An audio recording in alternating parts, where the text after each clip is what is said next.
Student अस्सलामु अलैकुम। कैसे हैं आप लोग? मैं उम्मीद करता हूं कि अल्लाह ताला के फजलो करम से आप खैरियत से होंगे।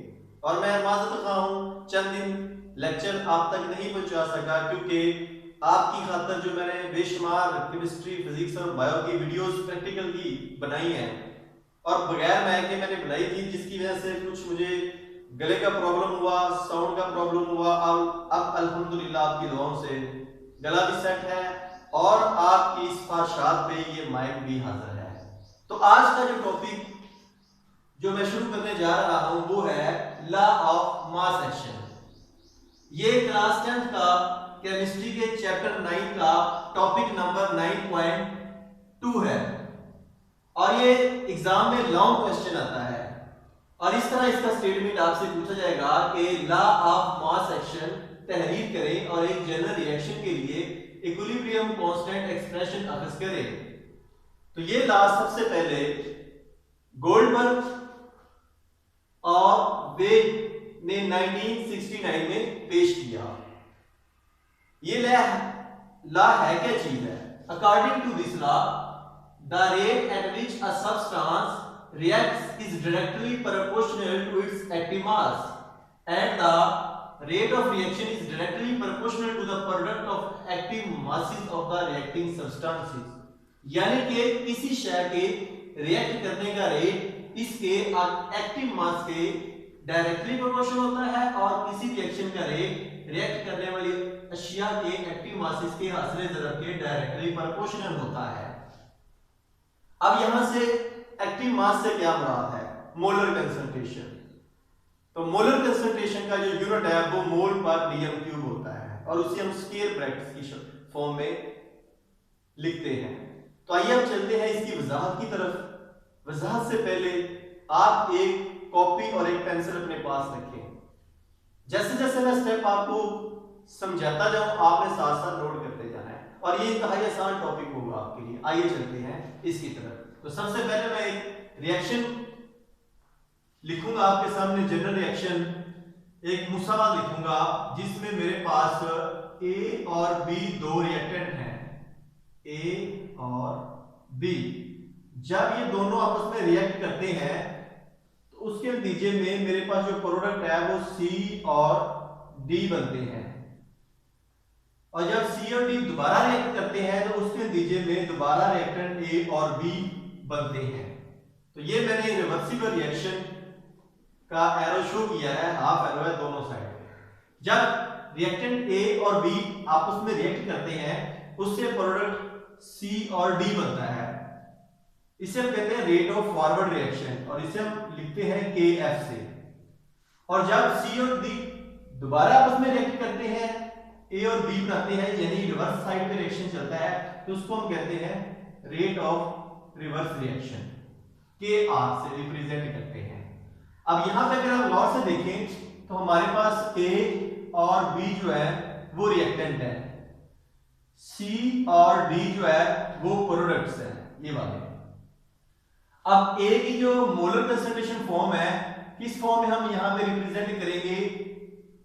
ए के गिर्द स्क्वायर ब्रैकेट लगाकर। इसी तरह बी को भी हम इस फॉर्म में लिखेंगे, सी को भी और डी को भी।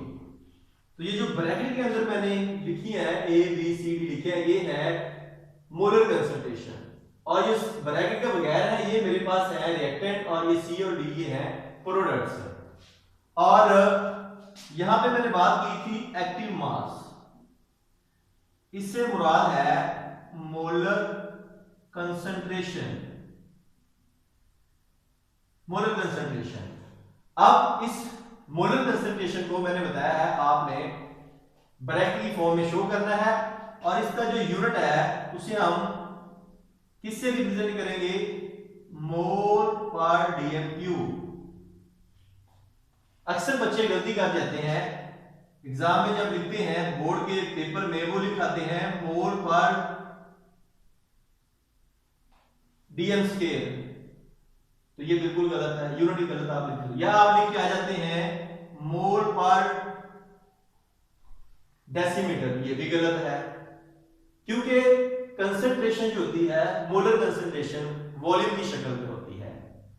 तो वॉल्यूम का यूनिट आपने पढ़ा है डीएम क्यूब है, यानी कि एक डीएम क्यूब में कितने मोल है, इसलिए हम इसे लिखते हैं मोल पर डीएम क्यूब। तो आइए अब हम इसको आगे चलते हैं लेकर।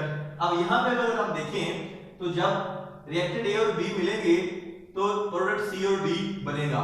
प्रोडक्ट सी और डी के बनने का इन्हिसार किसके ऊपर है, रिएक्टेंट ए और बी की मोलर कंसंट्रेशन के ऊपर है। तो ये रेट ऑफ फॉरवर्ड रिएक्शन होगा। तो मैं यहां पे लिखूंगा कि rate of forward reaction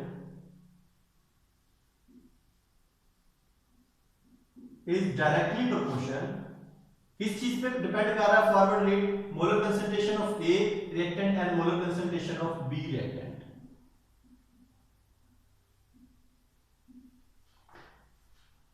directly proportion को साइन को मैं खत्म करूंगा, तो ये क्या लिखूंगा यहां पे, that is equal to K F into molar concentration of A and molar concentration of B reactant. तो ये मेरे पास आ गया है एक रेट ऑफ फॉरवर्ड रिएक्शन की हुई है। अब इसी तरह मैं रेट ऑफ रिवर्स रिएक्शन लिखूंगा। अब रेट ऑफ रिवर्स रिएक्शन किस पे डिपेंड करेगा, प्रोडक्ट के ऊपर, प्रोडक्ट की मोलर कंसंट्रेशन के ऊपर। मैं यहां पे लिखूंगा rate of reverse reaction is directly proportional to the molar concentration of C product and molar concentration of D product। यहां पे भी हम डायरेक्टली क्वेश्चन का साइन खत्म करेंगे, इक्वल का साइन लगाएंगे और रिवर्स रिएक्शन के लिए हम क्या लिखेंगे यहां पे, K R into C and molar concentration of D.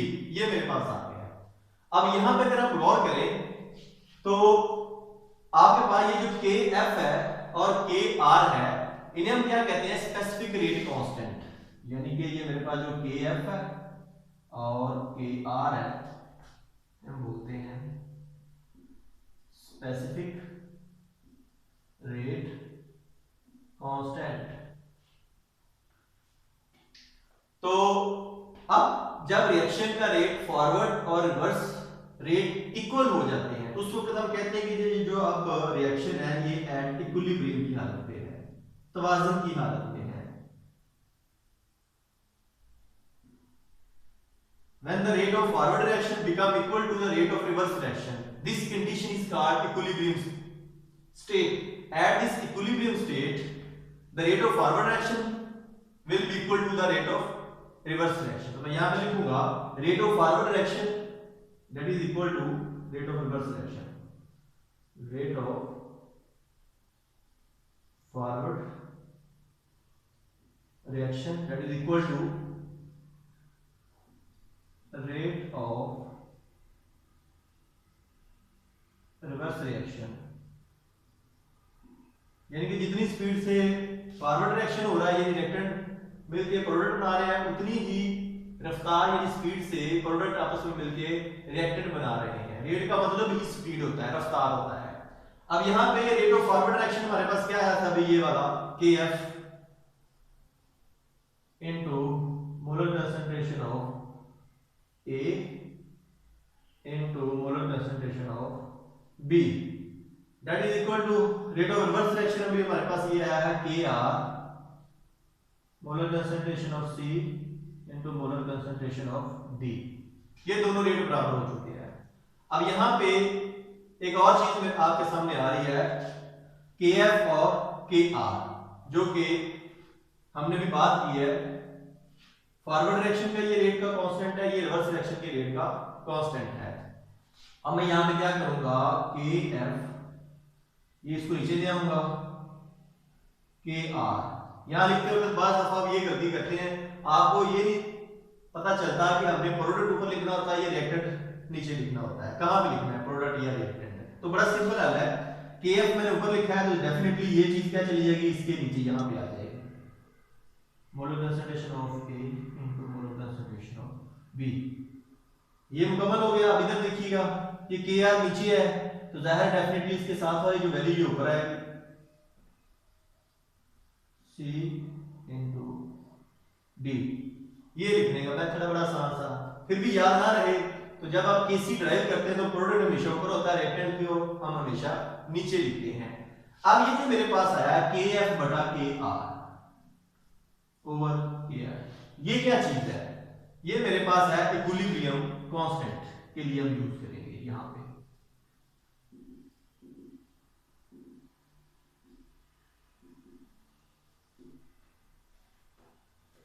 तो यहां पे मैं इसको रिप्लेस करके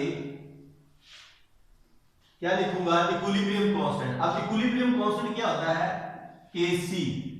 तो अब यहां पे रिप्लेस करके इन दो फैक्टर की जगह मैं लिखूंगा Kc that is equal to molar concentration of C D over molar concentration of A and molar concentration of B। ये जो मेरे पास इक्वेशन आई है फाइनल Kc, ये है इक्विलिब्रियम कांस्टेंट की, ये वाली। इसमें रिएक्टेंट प्रोडक्ट्स के ये एक्टिव मासेस और इक्विलिब्रियम कांस्टेंट के दरमियान ताल्लुक की वजाहत करते हैं। तो ये हमारा पहला स्टेप था कि लॉ ऑफ मास एक्शन को तहरीर करना। पहले हमने डिफाइन किया, उसके बाद इसको एक्सप्लेनेशन की। अब हम इसके दूसरे स्टेप की तरफ चलते हैं कि एक जनरल रिएक्शन के लिए इक्विलिब्रियम कांस्टेंट एक्सप्रेशन आर्ज करें, यानी कि एक जनरल मुसावात हमने ड्राइव करनी है जो किसी भी केमिकल रिएक्शन की वजाहत करे, और उसको हम किस तरह केसी की फॉर्म में लिखते हैं। आइए उसकी तरफ चलते हैं। डियर स्टूडेंट, अब हम एक जनरल रिएक्शन की मदद से इक्विलिब्रियम कांस्टेंट ड्राइव करते हैं। आइए चलते हैं ड्राइव करने की तरफ। तो मेरे पास ये सबसे पहले ये एक रिवर्सिबल रिएक्शन है जिसमें A और B दो रिएक्टेंट है। ये जब आपस में मिलते हैं तो इनसे जो प्रोडक्ट है वो C और D बनते हैं, ये आप देख सकते हैं। अब इस रिएक्शन के अंदर A और B रिएक्टेंट है और ये C और D प्रोडक्ट्स हैं। अब इनके शुरू में स्मॉल लेटर A लगाऊंगा, यहां B लगाऊंगा, ये C है और यहां पे D लगाऊंगा। ये जो A B C D है स्मॉल लेटर है, ये नंबर ऑफ मोल्स को रिप्रेजेंट करते हैं कि मोल की तादाद कितनी इस रिएक्शन में हिस्सा ले रहे हैं, रिएक्टेंट के कितने मोल और प्रोडक्ट के कितने। अब यहां से मैं रेट ऑफ फॉरवर्ड रिएक्शन निकालूंगा, यानी कि RF that is directly proportional to the molar concentration of A and molar concentration of B।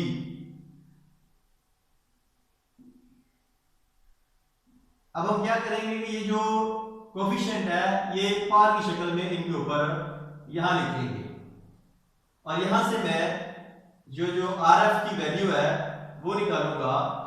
ये डायरेक्ट क्वेश्चन का साइन खत्म करूंगा तो यहां पे लगाऊंगा फॉरवर्ड रेट कांस्टेंट KF, बाकी ऐसा च लिख लूंगा।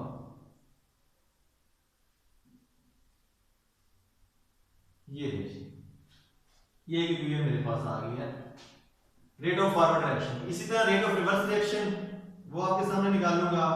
Rate of reverse reaction that is directly proportional to the molar concentration of C and D product. और इनकी ये जो कोएफिशिएंट है ये इनकी पार की शक्ल में लिखेंगे, डायरेक्टली प्रोपोर्शनल का साइन खत्म करेंगे, इक्वल का साइन लगाएंगे और यहां पे लिखेंगे KR into molar concentration of C product and molar concentration of D product है। तो ये मेरे पास रेट ऑफ रिवर्स रिएक्शन आ चुका है।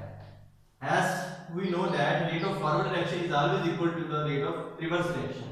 तो यहां पे मैं लिखूंगा at equilibrium, इक्विलिब्रियम की हालत में क्या होता है कि rate of forward reaction that is equal to the rate of reverse reaction।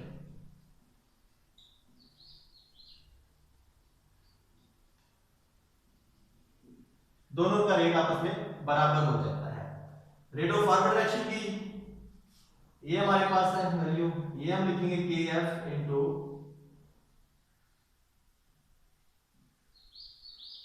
और इसी तरह रेट ऑफ जो रिवर्स रिएक्शन है ये हमारे पास आया है KR इंटू सी इंटू डी, ये दोनों रेट बराबर है। अब इसको हम सिंपलीफाई करते हैं, के एफ ये के आर इसके नीचे ले आएंगे, दैट इज इक्वल टू, अब यहां पे एक्सेस स्टूडेंट परेशान हो जाते हैं कि इसको किस तरह हमें लिखना है। डेफिनेटली अगर मैथ के अंदर आपने देखा है दो वैल्यूज मल्टीप्लाई हो रही है, एक को अगर आप बाहर निकाल देते हैं दूसरी साइड पे जाके डिवाइड होना शुरू हो जाती है। के एफ है ये यहाँ मल्टीप्लाई हो रही है, तो ए और बी क्या करेगी, यहाँ पे आगे इस मुसव्वत के दूसरी तरफ पे हम लिखेंगे डिवीजन फोर, यानी ऐसे। सेम यहाँ के आर नीचे है, तो ये सी और डी क्या करेगी, यहाँ पे हम इसको ऊपर लिखेंगे, या दूसरे लफ्जों में सिंपल यूं भी आप कह सकते हैं कि जब केसी की वैल्यू ड्राइव करते हैं तो प्रोडक्ट को हमेशा ऊपर लिखते हैं और रिएक्टेंट को हमेशा नीचे लिखते हैं। अब यहाँ पे के एफ और के आर क्या चीज है, के एफ एंड के आर ये है इक्विलिब्रियम कांस्टेंट के लिए हम यहाँ से रिप्लेस करेंगे। इसकी जहां पे हम एक वैल्यू लगा देंगे जिसको नाम देंगे के सी, इक्विलिब्रियम कांस्टेंट यानी के सी, इससे हम इसको रिप्लेस करते हैं, बाकी ऐसा ही लिखेंगे।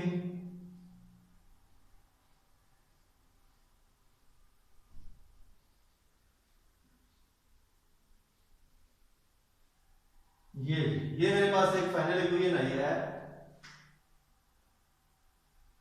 ये वाली,